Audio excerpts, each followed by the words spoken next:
In today's video, I'm going to teach you how to block or unblock someone in Microsoft Teams. Whether you're trying to avoid unwanted messages or simply need to restore contact with someone you've previously blocked, I'll walk you through both processes step by step. Let's start with how to block a contact. First, open Microsoft Teams and make sure you're signed in. On the left-hand side of the screen, look for the Chat tab. This is where all your one-on-one and group conversations are listed. Go ahead and click on Chat to open your list of conversations. Next, find the person you want to block in your chat list. You can scroll through your recent conversations or use the search bar at the top to type their name and bring up the chat.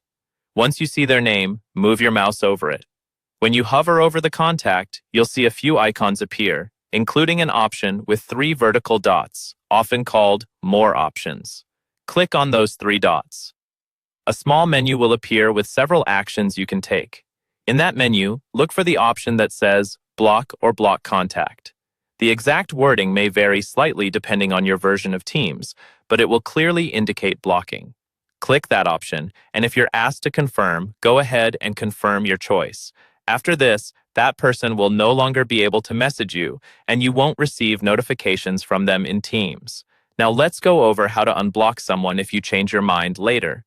To do this, you'll need to open your Teams settings.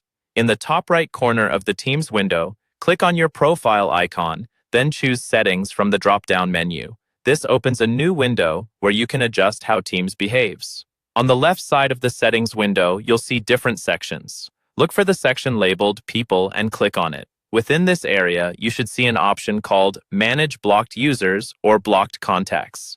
Click that to open your list of people you've blocked. From here, you'll see the names of any contacts you've blocked in Teams.